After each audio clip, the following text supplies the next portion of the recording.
It's time to get nerdy, y'all. A little bit of gaming history for you. Something relevant in gaming and discuss our opinions on it. Should we kick it out of here, or should we kick-start it? This is the part where you, the listeners, try to stump the hosts. I'm not a lawyer. I just play one on a podcast. Ladies and gentlemen, lads and lasses of all ages, welcome to a show not done at the usual time, not done at the usual place, but rather done at a special time, a special place where our signal reaches all the way across the world to a certain Mr. Ross Scott. Now, I am Mac, as you know, one of your co-hosts here for Two Nerds in a Pod, the nerdiest video game podcast in the galaxy, and joined by the voice of my usual co-host, Mr. Nice Guy 425, also known as Lom Galuka, a stand-up comedian and stand-up guy, and a third voice for our recording today, Mr. Ross Scott. I hope it's fair to call you a gamer, a game preservationist, a YouTuber, and both director and editor of your rather prolific works on YouTube. But enough of me introducing you. Ross, if you wouldn't mind saying hello to the nerds. Hello. Yeah, you can label me whatever you want. YouTuber is fair enough, but I've kind of dabbled in a lot of different things, and it's surprising I've made it as far as I have. I generally make videos on games and just odd comedies sometimes, and lately I've been gotten sidetracked by an issue that's been bothering me with gaming for a long time that I finally have an opportunity to take action on. Awesome. Glad to have you. Yeah, we are thrilled to have you. We appreciate you coming. And, I would like to tack on one more here. Somebody who's produced one of the most popular machinima productions in your Freeman's Mind. And, of course, Freeman's Mind 2 as well. Just got to tack that last one on. Yeah, sure. But welcome. And yes, so in episode 302 of our show, during the legalese segment of it, we mentioned the effort of Stop Killing Games. It was kind of fortuitous timing, because normally we record on a Tuesday before that most recent video on Stop Killing Games went up, and the plan was announced. But I had to drop somebody at the airport, so we recorded the following day in time to actually work that into that episode. But we'd love to talk more about it, because you can do a better job explaining to us and to our listeners what Stop Killing Games is all about than I could do in a meandering, 7 minutes during that segment on the show. So if you don't mind, Ross. Yeah, I'll sum it up fast as I can. I'm trying to end the practice in the video games industry of when they release a game that's required to be online for whatever reason, then later they shut it down, and then that's it. Even though they sold it to you, or there are going to be arguments about that, but they took your money in exchange for a product. That's it. It's dead, and they do nothing. Well, in a lot of countries, that either hasn't been tested or it might be illegal. And it personally drives me insane, because I just hate seeing games destroyed. And that practice has destroyed more games than anything else. So I've found a way to potentially take action against this kind of in two ways. One, there was a big shutdown just recently, a week or two now, for The Crew, which is a big open world driving game published by Ubisoft. Now, the reason this was such a good candidate was partially because it had a fair number of players, which is at least 12 million. But the bigger reason is Ubisoft is located in France, and France has very strong consumer protection laws. Whereas a lot of other companies can be based in America, and maybe they might have an outlet in Europe, but then it's not clear how the laws always play out with that. Whereas here, it's just clear as day. If this is a violation, this is it. This game counts. So I've been trying to figure out exactly where everyone can send complaints on this, depending on where they live, to take action on it. And I've tried to just marshal forces of just everybody to complain on this as they can. And in addition to that, while I was at it, I realized in several countries, since we have kind of a groundswell movement, you can introduce direct government petitions where you can basically ask the government, hey, can we put this into law if it's not there already, that when publishers, shut down games, they have to be in just reasonably working order and not require a connection to the publisher anymore. And I've been just trying to hit this on every front that I can that I see an opening. So we're trying to get petitions going in Canada, the UK, Australia, but we're also taking consumer action really worldwide, but also extra consumer action in France, Germany, and Australia. And maybe an actual lawsuit in Brazil. We'll see. That one's still a bit up in the air at the moment. So this is just a massive amateur effort to just try to find any single opening to stop this practice. And so far, it's looking promising. Excellent. That's very cool. Now, I have a quick question about this because I've checked out your content, but for the uninitiated, are you mostly concerned or strictly concerned just with games that have an online component, or would you be equally concerned with games that are maybe single player only, where the company says, hey, we're not going to make this available for download anymore, or the patches required to enjoy this game are going offline? Or is it just multiplayer stuff? No, I care about that stuff too. It's just that stuff strikes me as problematic as opposed to just existential risk. Sure. Because you're talking about something like a delisted single player game, right? Or something like that. Exactly, precisely. See, usually with those, if you really want to play that game, you can usually hunt it down somewhere or in some fashion and play it if you want to. I'm talking about games where once they do this, literally no one on the planet can play it again. So it kills it in a way that's it's basically unheard of in other digital media. You can back up stuff like music, video, electronic books or art in some form. Whereas this, it's no, once it's gone, it is just gone. Got it. So I wouldn't say it's just I don't care about what you're talking about, but it's just more like this just sets off an alarm in my head in the way what you're talking about doesn't. What you're talking about means oh yeah, I'm going to have to exert more effort if I really want to play this game, really find out how to and that sort of thing. Fair enough. You mentioned that it's an amateur effort, but there's a bit of polish on there. From one amateur law-talking person to another, you've put considerably more work into this than I think most people have put into a lot, going so far as to put together a whole website with a step-by-step flow. If you don't mind my asking you to first tell us the website, and then kind of say just a little bit about how you went together putting together these sort of workflows for people. Okay, yeah, well, the website's stopkillinggames.com. That if you forget everything else, just remember that, and if you can help with it, because some people can't directly, depending on where they live or if they bought the game or not. That part's a little frustrating because I'd love to have an option for everyone, but I just had to go to where the openings were. But yeah, the flow of this, geez, it's definitely been an evolution because, I first found out about this in December, and I was already just completely busy with just my regular videos, just being kind of a comedy thing for Christmas.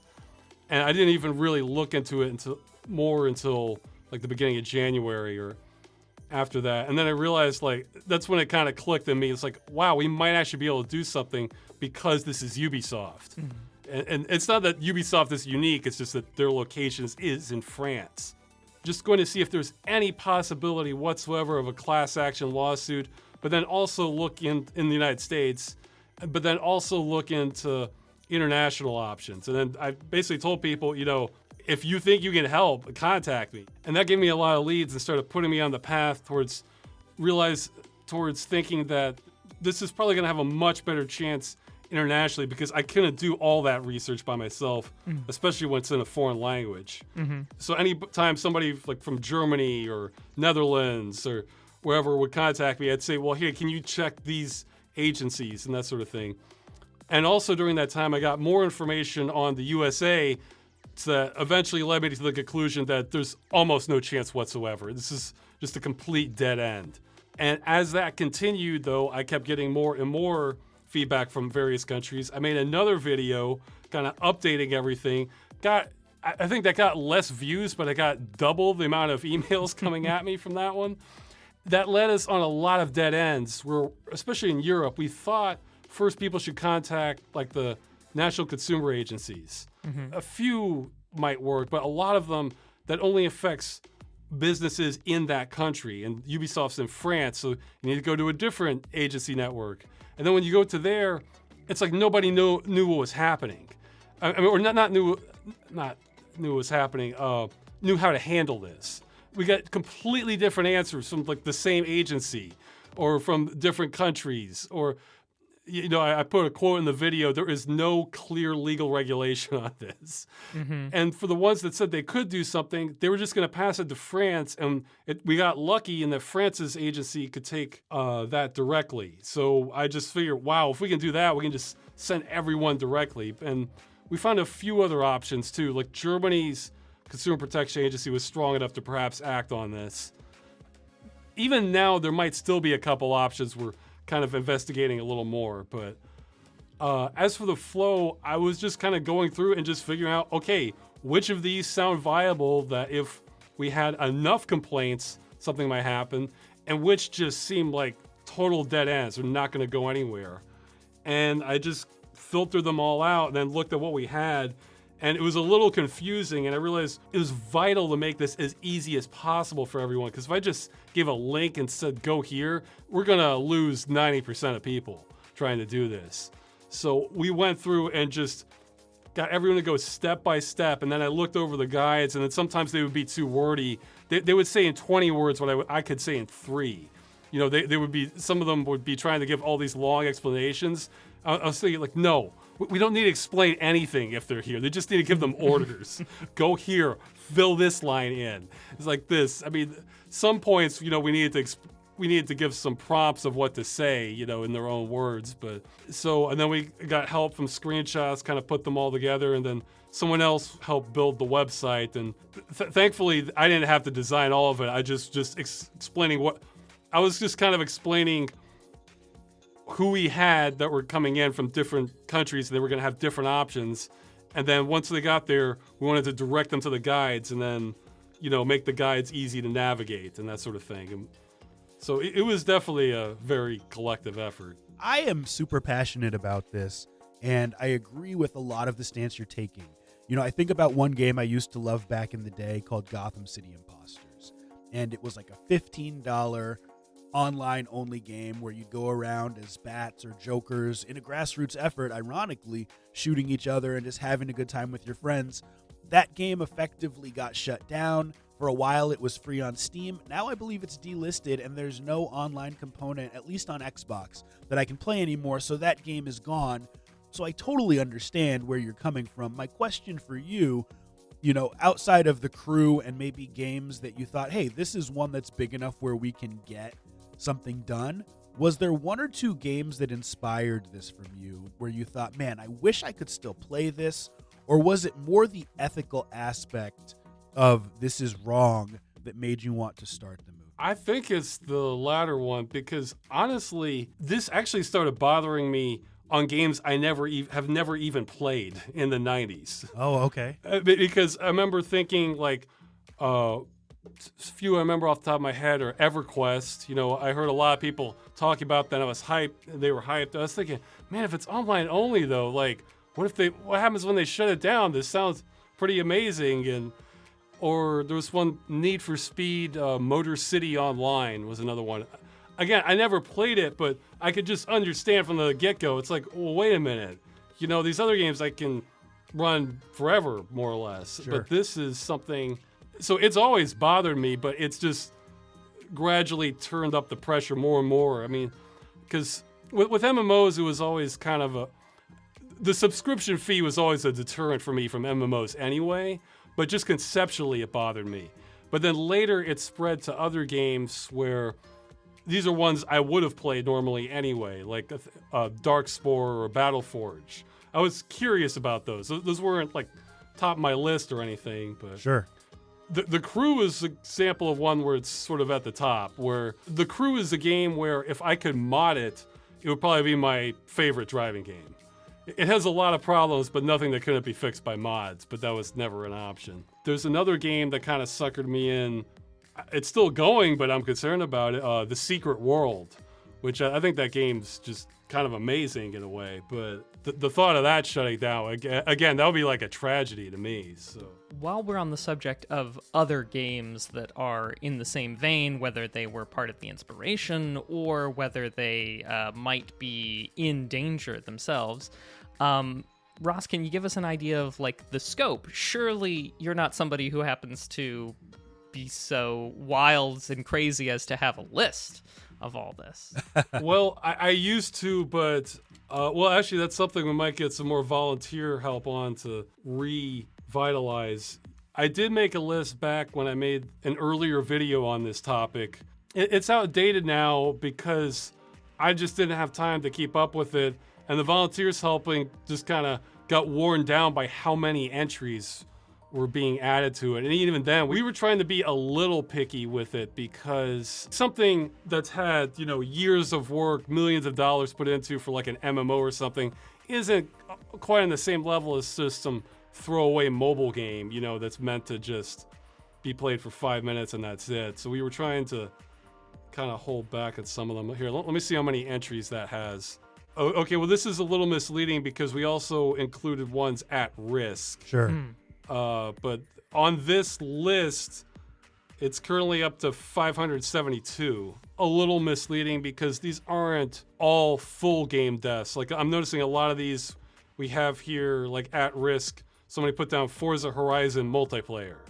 So, Forza Horizon single player is safe, but the multiplayer is probably at risk. Or, this could be years outdated here. That's the sort of the community crowdsourced list going on of both things that have already been shut down as well as what kind of stuff is at risk. Right. That may be several years old, but that still is a pretty expansive list. Actually, PC Gamer had an article on all the big shutdowns for both 2022 and 2023.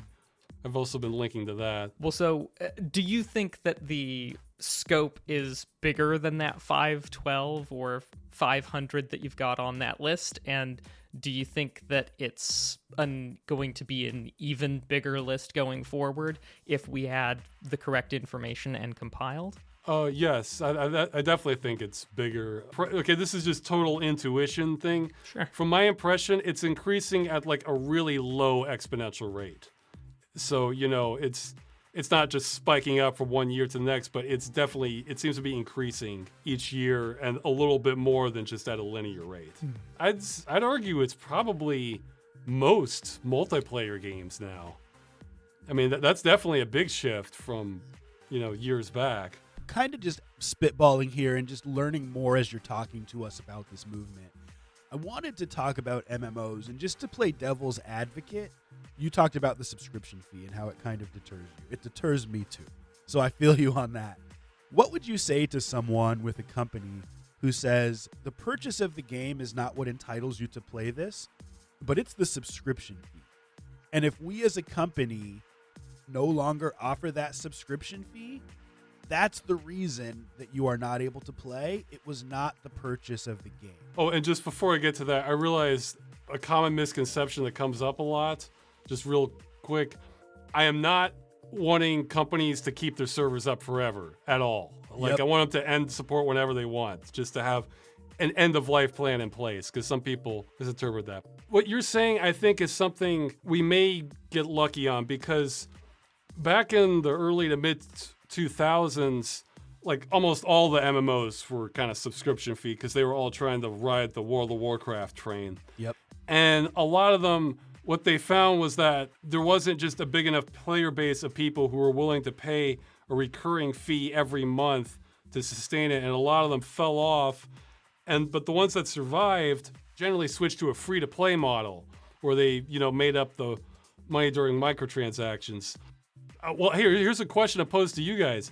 How many games today have a subscription only model, like if you want to play the full game, you know, like so, because I could think of World of Warcraft, EVE Online, Final Fantasy 11 and 14. I think I heard of another one, but I forgot the name of it. Are there any you guys can think of? Those are the ones that I can think of. And I know Final Fantasy and even World of Warcraft, you could play a certain amount of the game for free. Are you talking strictly playing the full game? Yeah, the full. Let's say in order to play the full game, you have to pay a subscription fee.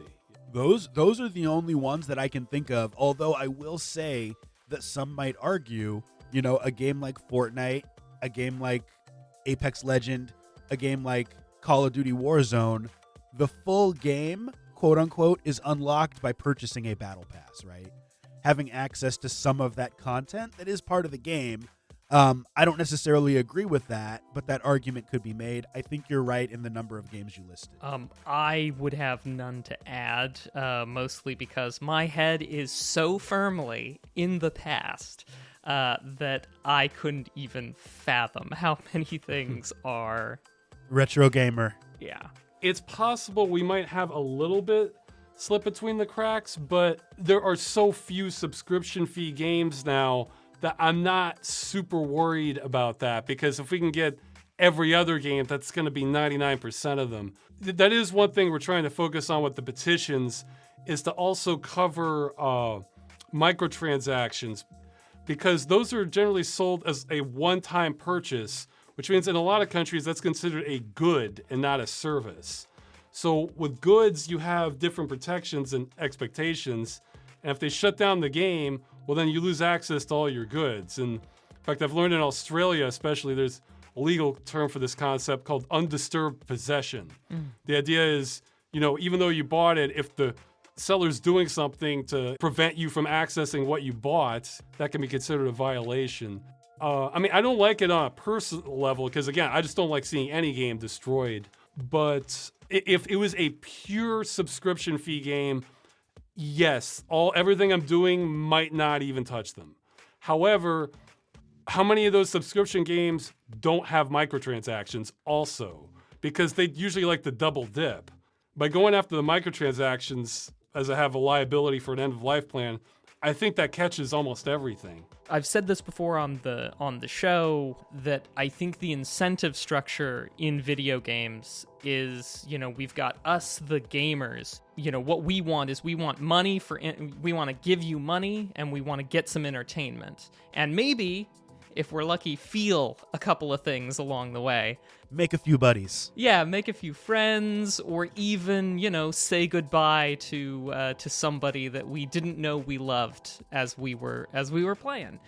And the person who actually, or the people who actually made the game, they kind of want to tell a story. They want to give us those feels and give us that entertainment in exchange for some dollars.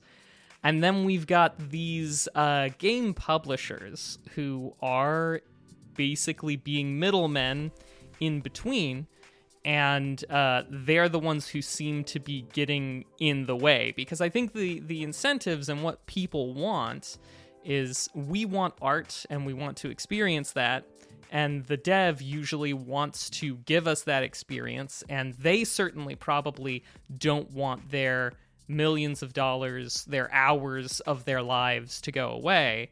But this seems, you know, it seems like the only people who are causing this problem are the people in the middle, the publishers who no longer have the money printing machine that they used to.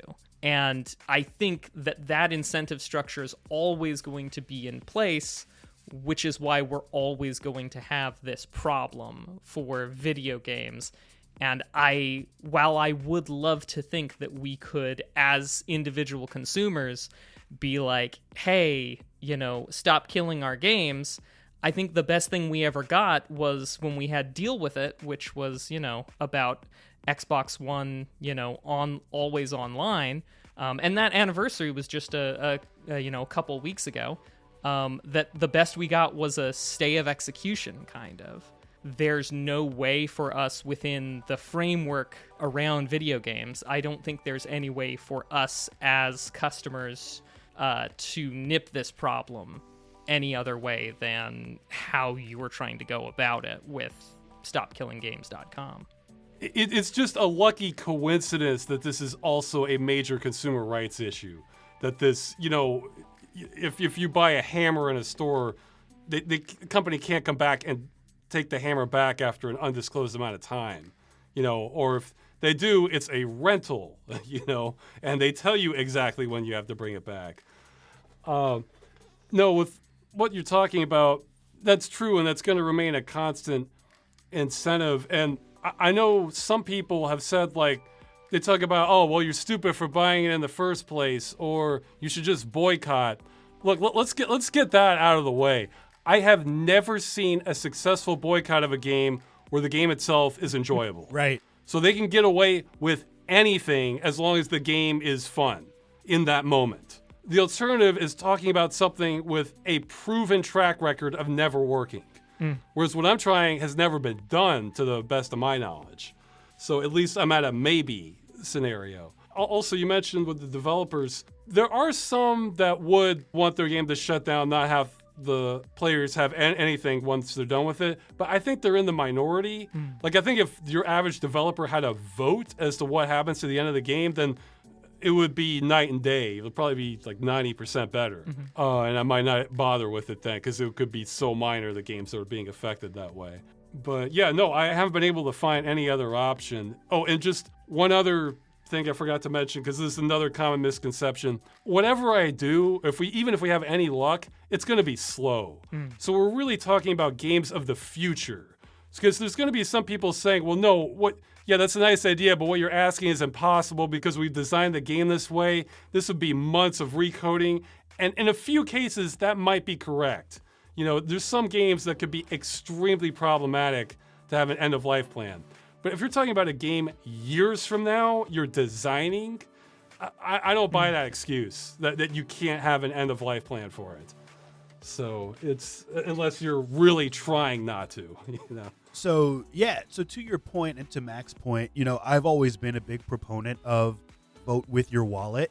If you have a problem with the way that a company is doing something or the way that an organization is doing something, just don't buy their product.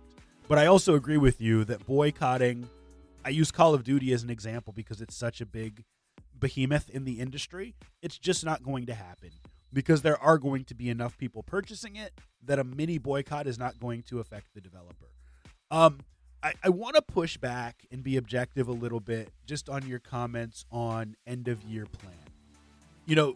What would you say in response to a company who says, I get your point, but given the number of industry layoffs this year alone, we could create an end of year plan that could easily be altered by our lack of funding or potentially even lack of purchases of our games. Maybe we just don't have the resources to meet the contract that we set forth with the gamers at the time of purchase in order to keep this game going for the 5 years, 10 years we promised.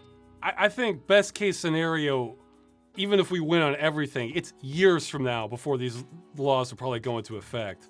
And I'm not looking personally for a minimum time the game has to last.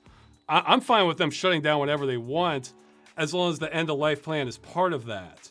That it's done in the design phase. Even if you just made it for your 1.0 version and you never had time to update it to whatever you're at by the time you do the shutdown, that's still a world apart from where we are now. Fair. But for complaints about that, we don't have the resources to do it, well, you took money from the customers.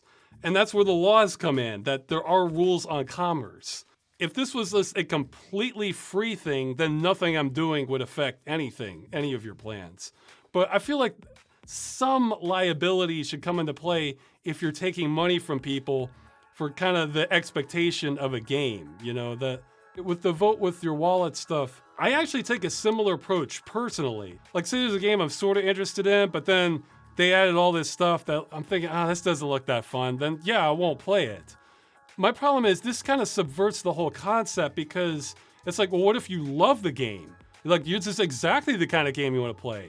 And then, bam, there is nothing you can do to ever play that game again. So if you pay money, you don't get to keep the game. If you don't pay money, you don't get to keep the game.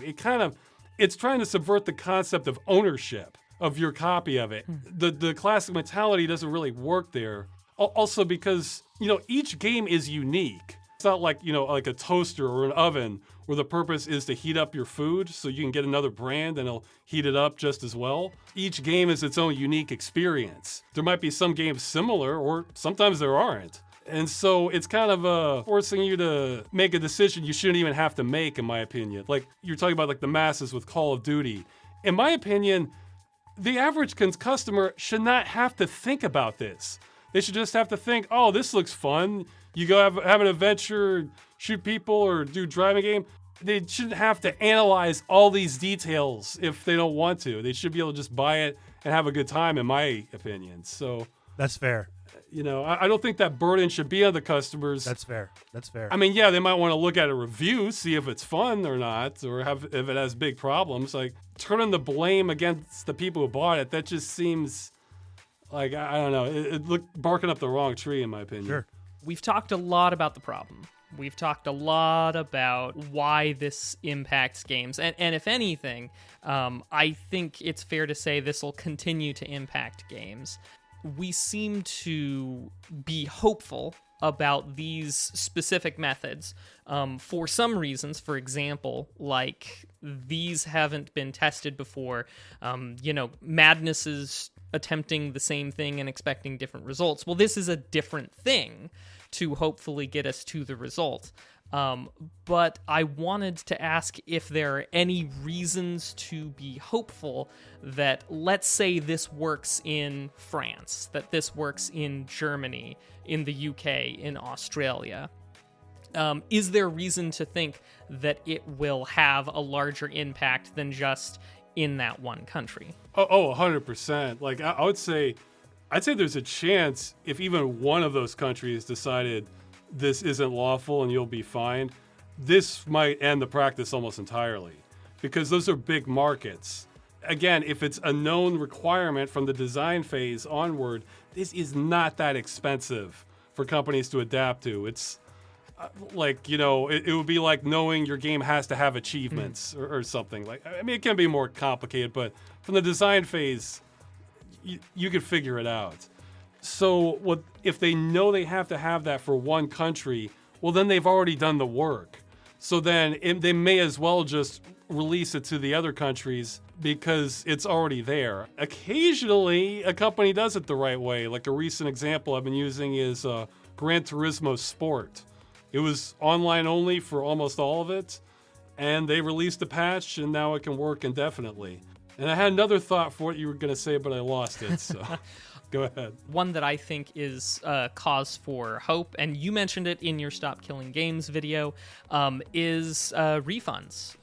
Australia said to Steam, you've got to allow refunds, and now worldwide we have that option. But it was legal action in Australia that gave the gift to all of us. Because, like you're saying, at that point, it's just easier to apply it worldwide instead of in just one geographical area. Yeah, it's the exact same concept.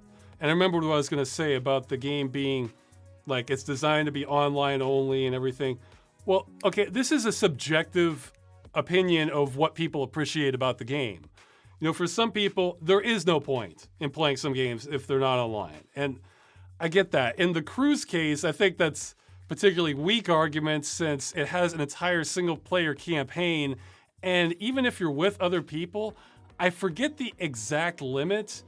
I want to say it's maybe 7 other cars of other players can be around you at the same time. So for a giant world MMO, you can't have like a fleet of cars all with you at the same time. I think they get instanced. So that's like, well, okay, so we're talking about an 8-player game essentially that can others can sort of hop in and out of. Ross, you're gonna have to be more reasonable. It is crazy talk to expect a computer to run an instance that only allows for 8 players. This can only be done with the servers of one of the largest video game companies in the world. Yeah, and the other 2 thoughts on top of that. One, nothing we're doing would affect any business model of any company while they're supporting the game. So companies can keep making online-only games, and as long as they're supporting it, they can do whatever they want. I mean, for better or worse. I'm not endorsing everything they do, but I'm not going to try to fight it either. I'm single issue on all of this. If that's their vision for the game, well, then as long as they're supporting it, they still get to have their vision. It doesn't interfere with that. Let's say it's a game that there really is something lost if you're not having that massive multiplayer experience. Again, that's a subjective thing.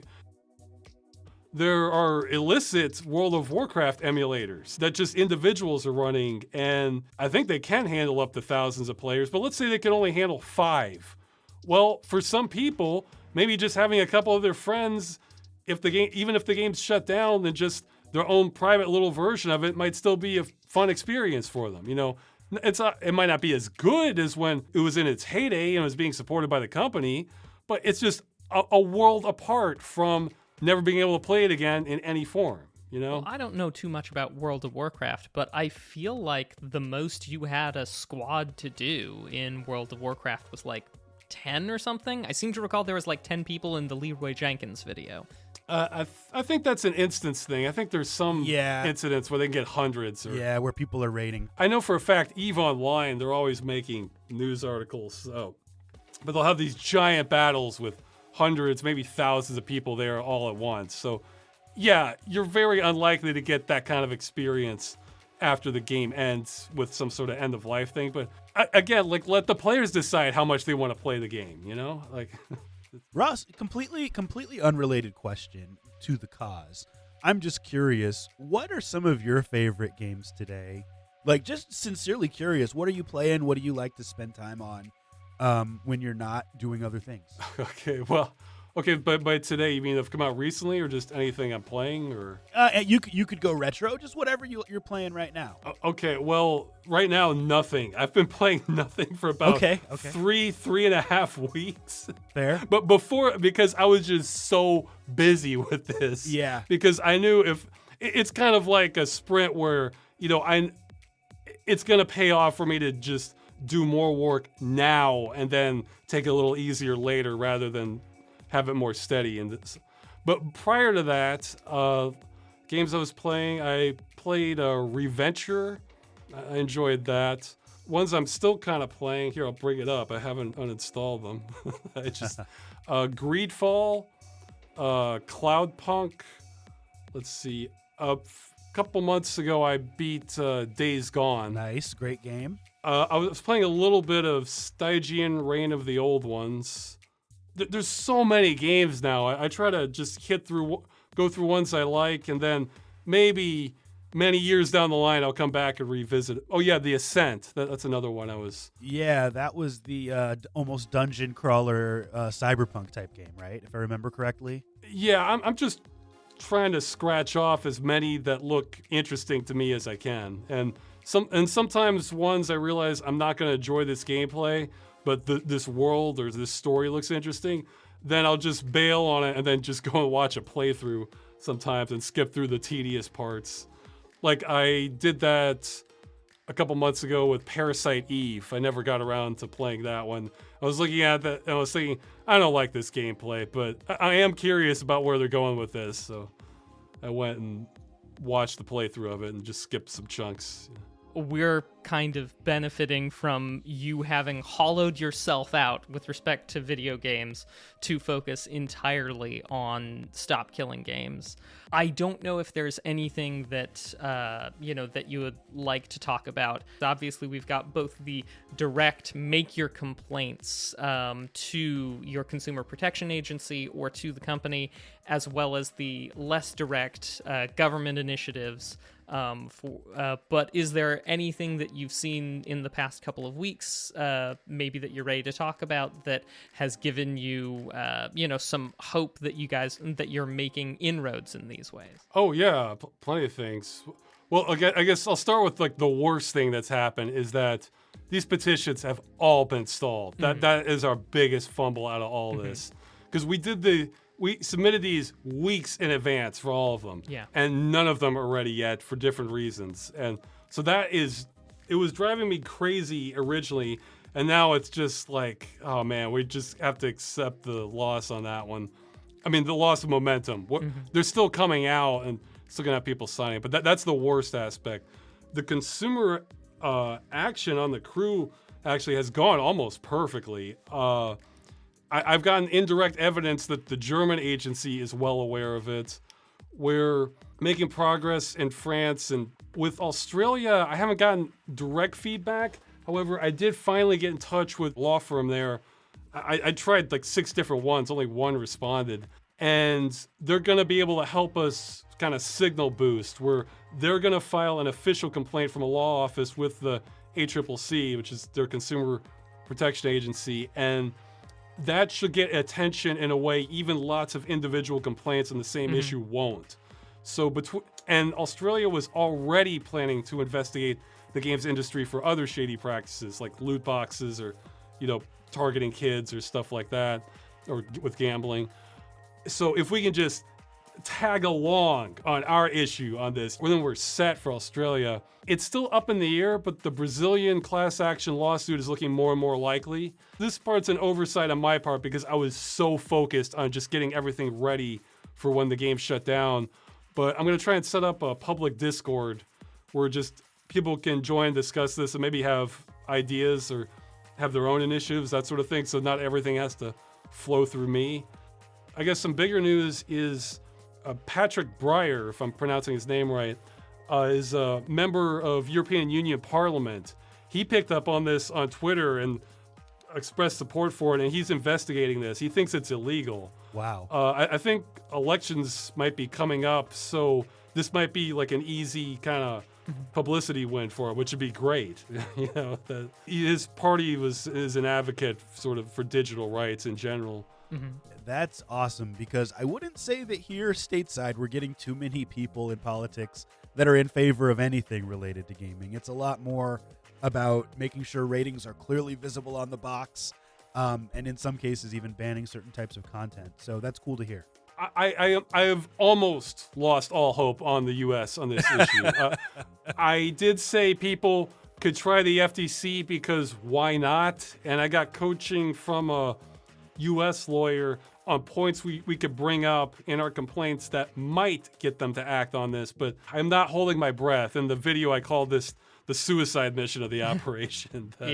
This is just to close the book and just make sure, okay, because if that doesn't work, then literally the only option left in the U.S. is lobbying. And that's, we've done all of this on basically no funds, just a lot of time to throw at it. So lobbying is just a world apart from what I can do. So that's... Although I will say that the FTC, especially under Lena Khan, has been particularly done significantly more than I ever expected. Like, for example, a couple years ago around Christmas, end of 2022, was that settlement with Epic. As, they paid $500 million. She's proven to have at least some amount of interest. So I actually think that the FTC petitions, while they are a long shot, might be a little bit less of a lost cause. But yeah, it is clear to me from, what we've heard that that the odds are way better in other countries. And hopefully our foreign fellow nerds can help us out here. Please do it for us poor cousins that have no video game rights. Just to clarify, the FTC are in petitions. Those are just filing complaints. The petitions are strictly for stuff we're trying to get this put into law. It's unfortunate because the majority of my audience is American. So for those that didn't own the game, it's tricky. Even recently, there was a shutdown on Nintendo, I think, for their multiplayer for a lot of their games. And that you'd think that would be a good thing to act on, but I did a check, and for Nintendo in Europe, they're located in Germany, and there may or may not be laws on if just the multiplayer gets shut down on or even if there are, I would not want to have to explain that to a government official who just has no knowledge of games whatsoever. So at least with the crew being 100% dead, that they can at least understand that the product doesn't work anymore. It's inoperable. Yeah. So I have one last question for you, Ross. If people want to get involved, You're talking about creating a Discord, obviously the website. Like, what can your average gamer do if they want to get involved in this cause? Good question. I'm trying to figure it out myself. Okay, fair. Again, it varies so wildly on location, and we've done most of the hardest work on this, like the stuff that had to happen. It's both location and like what kind of knowledge and skills and stuff you have, because a lot of people might have like multimedia or coding skills, and for this, I'm kind of struggling to figure out like, well, where would we put this? But like for example, one of the biggest things I'm worried about at the moment is lobbying efforts in Europe by the industry. Like there's a site we found, videogameseurope.eu, that's a big lobbying group. So what I'm worried about is maybe they could undermine all our efforts because they have a repertoire with lawmakers and they can just say what they want to happen and dismiss this. I don't know. So I'm trying to brainstorm, how do we counteract that? So the average person isn't going to know that. I don't know how to do that. So I guess be on the lookout for the Discord, I guess, would be the best advice I have at stopkillinggames.com. And then we can get more minds in this and kind of collective brainstorming on it so others can figure stuff out so it doesn't have to be me trying to brainstorm everything. Because that wasn't my goal or intention. It's just that I felt like I could get a lot done doing it this way, so. Awesome. Ross, I guess one of my last questions for you is, we've talked about a bunch of different topics, but there is so much more to talk about. Is there anything that I should have asked that I haven't? Not that I could think of. I mean, as long as I got to say stopkillinggames.com, you could have caught me off in 15 seconds and it would have been a success as far as I'm concerned. So StopKillingGames.com has consumed a long time and has prevented you from playing games for quite a while, which we want to get you back into, not least of which because I want to watch videos. But this has to happen, so we got to do something about it. So on behalf of all of us, everybody, StopKillingGames.com, go to your country because it's broken down by country and what your options are to help. Win those government petitions, which it sounds like are very frustrating because you had to start them in advance. They would have a certain window of time that people would be able to sign on and give that the impetus that it needs to get to the parliamentary bodies. But they weren't exactly clear about when that time period would start, when that window would begin. And a lot of these that you thought would be ready to go haven't quite got there yet. It's great that your timetable is never clear, but that their timetable can be whenever the heck they want it to be. You're mostly describing Australia, but... Yeah, but those petitions, once they are open, will be there on StopKillingGames.com for those places. Yeah, the others are much longer. In closing, Ross, is there anything else that you want to plug, either about this or about anything else whatsoever? No, I've been pretty laser focused on this. It has been taking up my time, but I'm through the worst of it, and I'm gonna have more free time soon, so that's something. Lom and I are very regularly signing off our show by saying video games are art. And I know that in your Stop Killing Games video, a thing that you said that certainly resonated with me was just that this, the killing of video games, the not being playable for anyone, forever, anywhere, feels a little like somebody walking into a art museum and taking a blowtorch to some of the paintings. And as people who believe that video games are arts, art to be appreciated does have to exist, and it's the thing that hasn't been tried before that needs to be tried, and we need people to get out there and to fill out the paperwork because the future moves forward with people filling out forms, as wild as it sounds. I don't know how this is going to turn out, but what I'm very confident on is we'll get an answer one way or the other.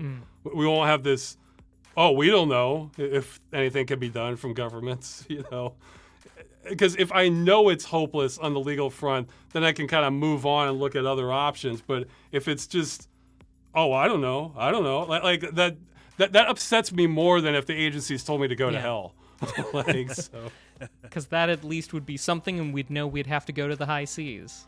Well, that's a great point. These games I'm trying to stop this from happening to are largely unpiratable. Occasionally, you get server emulators that are created, but there's only a handful of people on the planet that can reverse engineer that, and even then, it can take them years. I've been seeing that phrase pop up everywhere about piracy. It's like, well, that's kind of the older way of thinking, the way this is going. I mean, or same thing with physical media. The Crew came out on physical disc also, in addition to digital. They're good. They're just coasters now. Yeah, no, piracy is not the answer to this. I mean, piracy is the answer to some situations, but I mean, as long as copyright law remains a mess, but not this. Piracy doesn't help anything. Well, on that note, piracy will not save us, but hopefully Ross Scott through StopKillingGames.com can. Nerds, seriously, if you are in the U.S., maybe the head of the FTC can help us. But if you're anywhere else, we need you to hop on these to help secure the future of video games, because those numbers have just gone up over time, will continue to go up very probably, and this is the problem that we need to solve if we want our art to still be playable.